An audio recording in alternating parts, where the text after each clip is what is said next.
नमस्कार दोस्तों, आज सभी का स्वागत है अजय पाल सर क्लासेज में एक बार फिर से। और आज हम फ्रेंड्स यहाँ पे बताने वाले हैं आपको फ्यूचर कंटिन्यूअस टेंस। ठीक है, जैसा कि यहाँ पे बोर्ड पे लिखा हुआ है फ्यूचर कंटिन्यूअस टेंस, ये आज हम आपको बताने वाले हैं। ठीक है, इसका सारा नॉलेज आपको इधर देंगे। तो अभी चैनल पर आप नए आए हो तो प्लीज चैनल सब्सक्राइब कर लेना, और अगर ये वीडियो अच्छी लगे तो इसको लाइक जरूर करना। ठीक है, और ज्यादा से ज्यादा इसको शेयर करना है। ठीक है, बताना कमेंट करके कि आपको वीडियो कैसी लगी। चलिए स्टार्ट करते हैं ये क्लास आपके लिए। यहाँ पे आपका फ्यूचर कंटिन्यूअस स्टार्ट हो रहा है। ठीक है, तो आप देख सकते हैं इधर लिखा हुआ है फ्यूचर कंटिन्यूअस टेंस। इसका मतलब है भविष्य काल में जारी रहने वाला। इसका मतलब है भविष्य काल में जारी रहने वाला। ठीक है, इसका मतलब है भविष्य काल में जारी रहने वाला। ठीक है, जारी रहने वाला, भविष्य काल में जारी रहने वाला। ठीक, और इसका मतलब क्या है? काल, भविष्य काल में जारी रहने वाला, काल या समय जो भी है। ठीक है, ये समझ गए आप अच्छी तरीके से। अच्छा, दूसरी बात क्या है, यहाँ पे आपका जो इसकी पहचान है वो बता देता हूं मैं आपको। पहचान क्या रहने वाली है इसकी फ्रेंड्स? अगर हम पहचान की इसकी बात करें तो देखो, पहचान जो रहने वाली है इसकी, हिंदी वाक्यों की क्रिया के अंत में, हिंदी वाक्यों की क्रिया के अंत में रहा होगा, रही होगी, रहे होंगे, ये सभी शब्द आते हैं। ठीक है, तो हम यहाँ पे लिखेंगे हिंदी वाक्यों की क्रिया के अंत में, हिंदी वाक्यों की क्रिया की क्रिया के अंत में, क्रिया के अंत में रहा होगा। ठीक है, ध्यान से देख लेना, रही होगी और रहे होंगे, रहे होंगे आदि शब्द। ये आदि शब्द यानी ये शब्द जो है इसके अंत में आते हैं। ठीक है, समझ में आ गया?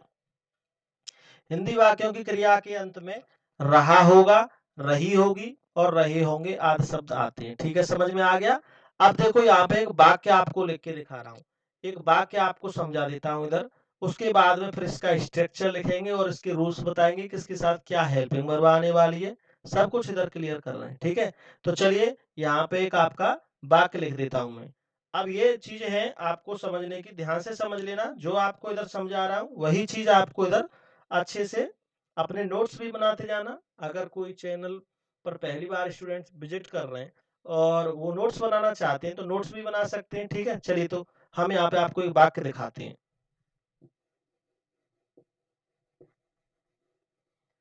तो यहाँ पे सबसे पहले हम इसका एक एग्जाम्पल दिखाते हैं। ठीक है, चलिए एक एग्जाम्पल आपके लिए यहाँ पे लिखते हैं। जैसे जैसे वह, ठीक है, दिखाई दे रहा है, बिल्कुल सही है। वह, ठीक है, वह आज, वह आज मेला देख रहा होगा। ठीक है, इस तरह का वाक्य है, वह आज मेला देख रहा होगा। तो देखो, हिंदी वाक्यों के अंत में क्या आ रहा है? रहा होगा। ये मैंने आपको बताया था कि हिंदी वाक्यों के अंत में रहा होगा, रही होगी, रही होंगे आते हैं। पहले इसको सॉल्व करते हैं, फिर इसका स्ट्रक्चर बनाते हैं। ठीक है, तो देखो, ये होगा he will be, he will be seeing fair, he will be seeing fair. ठीक है, और उसके बाद में फुल स्टॉप, ध्यान रखें। तो यहाँ पे क्या है फ्रेंड्स, आपको फुल स्टॉप लगाना नहीं भूलना, ये ध्यान में रखना। यहाँ पे क्या आपको फुल स्टॉप लगाना नहीं भूलना है। He will be seeing fear, समझ में आ गया? He will be seeing fear, right. अब इसका स्ट्रक्चर मैं आपको बता देता हूँ। स्ट्रक्चर क्या रहने वाला है, इसका स्ट्रक्चर देख लो ध्यान से। स्ट्रक्चर की हम बात करें तो देखो, स्ट्रक्चर किस तरह से बनेगा। स्ट्रक्चर की यहाँ पे बात की जाए तो देखो, स्ट्रक्चर देखते हैं। यहाँ पे सबसे पहले आपका सब्जेक्ट आता है। ठीक है, ध्यान रखना। उसके बाद या तो विल भी आएगी हेल्पिंग वर्ब, या सेल भी आएगी। अभी आपको ये भी बताऊंगा कि विल भी और सेल भी कहाँ पे आती हैं। ठीक है, विल भी और सेल भी। उसके बाद मेन वर्ब की फर्स्ट फॉर्म, मेन वर्ब की इधर फर्स्ट फॉर्म आएगी, ध्यान रखें। मेन वर्ब की इधर क्या है? फर्स्ट फॉर्म आएगी। उसके बाद क्या आएगा आपका? आईएनजी आएगी इसमें। ठीक है, आईएनजी यानी ये मेन वर्ब की फर्स्ट फॉर्म प्लस उसमें आईएनजी भी लगाते हैं। ठीक है, ये भी क्लियर है। उसके बाद आपका ऑब्जेक्ट आएगा, इधर क्या आएगा? ऑब्जेक्ट। ऑब्जेक्ट के बाद में अगर आपके अदर वर्ड्स हैं तो अदर वर्ड्स लगा दो, अगर आपके अदर वर्ड्स नहीं है तो आप अदर वर्ड्स ना लगाओ। ठीक है, उसके बाद अदर वर्ड्स यहाँ पे लिख सकते हो, अदर वर्ड्स। ठीक है, समझ में आ गया। तो अदर वर्ड्स हैं तो आप अदर वर्ड्स लगाओ, अगर अदर वर्ड्स नहीं आ रहे तो नहीं लगाने। ठीक है, क्लियर। अब आपको ये जानना है कि भाई बिल भी किसके साथ आती है और सेल भी किसके साथ आती है। तो मैं यहाँ आपको क्लियर कर देता हूँ कि आई और वी जो सब्जेक्ट है उसके साथ तो सेल भी रहेगी फ्यूचर कंटिन्यूअस में। ठीक है, और आपका बाद बाकी जितने भी सब्जेक्ट है आई और वी को छोड़कर जो फर्स्ट पर्सन से अलग हैं सभी, उन सभी के साथ में रहने वाली आपकी विल बी हेल्पिंग वर्ब। ठीक है, तो चलिए आपको ये भी यहाँ पे दिखा देता हूँ, हेल्पिंग वर्ब विल बी और शेल बी कहाँ पे रहने वाली है।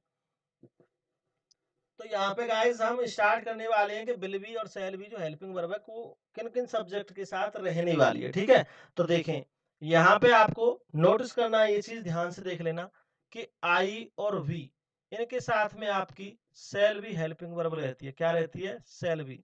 बाद बाकी जितने भी सेकंड पर्सन के हों या थर्ड पर्सन की, सेकंड पर्सन में आपका यू रहता है, ध्यान रखना।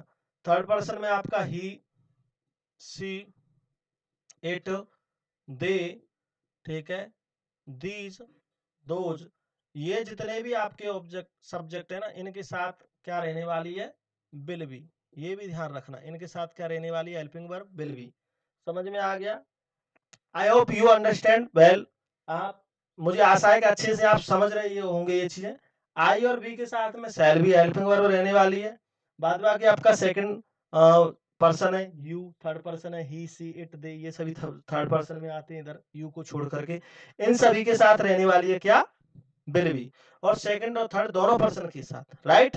आप ऐसे भी कह सकते हो इसको कि भाई फर्स्ट पर्सन है, फर्स्ट पर्सन के साथ रहती है सेल भी, और बाद बाकी इधर सेकंड और ये थर्ड पर्सन, सेकंड और थर्ड पर्सन के साथ रहती है विल बी। समझ में आ गया? ये भी बहुत ही आसान है समझना। अब यहाँ पे कुछ एग्जांपल्स और करके दिखा देता हूं आपको, जिससे कि आपको प्रॉपर तरीके से समझ में आ जाए। ठीक है, चलिए तो कुछ एग्जांपल्स और दिखा देता हूं। गाइस अगर चैनल पर नए आए हो तो प्लीज चैनल सब्सक्राइब जरूर कर लेना, और वीडियो अच्छी लगे तो उसको लाइक करना। ठीक है, और अपने दोस्तों में शेयर जरूर कर देना, शेयर ज्यादा से ज्यादा करनी है। जितनी भी सोशल साइट है, इंस्टाग्राम, फेसबुक, व्हाट्सएप, जहां कहीं हो उधर आप, जहां कहीं पे आपका अकाउंट बना हुआ उधर ही इसको शेयर कर देना। ठीक है, तो चलिए स्टार्ट करते हैं। आपको बताते हैं इधर कुछ एग्जाम्पल्स, जैसे हम, ठीक है, हम कल मैच खेल रहे होंगे, हम कल मैच खेल रहे होंगे। अगर ये इस तरीके का जो वाक्य है इसको हम करेंगे तो इसको कैसे करेंगे ये भी देख लीजिए। जैसे वी, अब मैंने आपको बताया था कि आई और वी जो फर्स्ट पर्सन के सब्जेक्ट है उन सभी के साथ में क्या रहने वाली है? Shall be. तो यहाँ पे देखो शैल बी। मेन वर्ब की फर्स्ट फॉर्म खेलने की क्या होती है? प्ले। मेन वर्ब की फर्स्ट फॉर्म क्या है? प्ले। खेलना की प्ले होती है। ठीक है, उसके साथ आपको आईएनजी ऐड करना है, तो यहाँ आईएनजी ऐड कर दो। उसके बाद में आपका ऑब्जेक्ट क्या है? Match, playing the match. उसके बाद कल, अब यहाँ पे बहुत से स्टूडेंट्स क्या करते हैं, इधर यस्टरडे लगा देते हैं, तो ध्यान रखना यहाँ पे जो फ्यूचर वाले वाक्य उनमें यस्टरडे नहीं आता, उनमें आता है टुमारो। ठीक है, तो यहाँ पे आएगा टुमारो आपका, TOMORROW। समझ में आ गया? तो ये थे आपके वाक्य, समझ में आया? अभी इसमें आपका हम मैं का एक एग्जाम्पल करके दिखाएं, यानी आई वाला जो सब्जेक्ट है उसके साथ, उसी उसको भी देख लो आप इधर। जैसे मैं आपको, मैं आपको अंग्रेजी, मैं आपको अंग्रेजी सिखा रहा हूँगा। ठीक है, मैं आपको अंग्रेजी सिखा रहा हूँगा, राइट। तो ये कैसे होने वाला है? देखो इसको, I shall be, I shall be teaching you English. समझ में आ गया? एक तो इसका ये तरीका है, इस तरीके से बनेगा। एक इसका दूसरा भी तरीका है, दूसरा तरीका भी समझ लीजिए, ये इस तरीके से भी हो सकता है कि I shall be teaching, I shall be teaching English to you. ठीक है, ये दोनों तरीके से बन सकता है, इस तरीके से भी, इस तरीके से भी। ठीक है, समझ में आ गया? तो ये दोनों तरीके से बन सकता है। फिर से समझ लो, यहाँ पे आपको क्या है, देखो इधर मैं आपको अंग्रेजी सिखा रहा हूँगा, तो I shall be teaching you English, इस तरीके से कर सकती हो। दूसरी बात करूँ मैं, आई शैल बी टीचिंग इंग्लिश, अगर आपका इनडायरेक्ट जो डायरेक्ट ऑब्जेक्ट है उसको मेन वर्ब की फर्स्ट फॉर्म के बाद रखोगे तो इधर टू लगानी पड़ेगी, और जो डायरेक्ट ऑब्जेक्ट है वो बाद में रख देंगे, ठीक है। इनडायरेक्ट ऑब्जेक्ट यहाँ पे आ जाएगा, ये इनडायरेक्ट ऑब्जेक्ट है। इनडायरेक्ट ऑब्जेक्ट कौन सा है? ये वाला, इंग्लिश वाला। जो नॉन लिविंग थिंग्स होती हैं वो इनडायरेक्ट ऑब्जेक्ट होता है, ठीक है, समझ में आ गया। और जो लिविंग थिंग्स होती हैं वो डायरेक्ट ऑब्जेक्ट होता है, क्लियर। अब यहाँ पे क्या करना है आपको, इनको नोट कर लीजिए। फिर आपको इधर सेकंड पार्ट में हम नेगेटिव सिखाएंगे आपको और इंटेरोगेटिव सिखाएंगे। फर्स्ट पार्ट में आपका इतना ये आपको सिखा दिया है, क्योंकि यहाँ पे क्या है कि सेकंड पार्ट में आपका नेगेटिव इंटेरोगेटिव इसलिए सिखाएंगे क्योंकि ये वीडियो लंबी हो जाएगी, इसलिए ये आप यहाँ पे आराम से देख सकते हो, ठीक है, क्लियर। और यहाँ पे नोट्स बनाना चाहो तो नोट्स भी बना सकते हो। यदि आप हमारे साथ नए आए हो, नए जुड़े हो हमारे चैनल पे, तो चैनल सब्सक्राइब जरूर कर लेना, अजय पाल सर क्लासेस, ठीक है।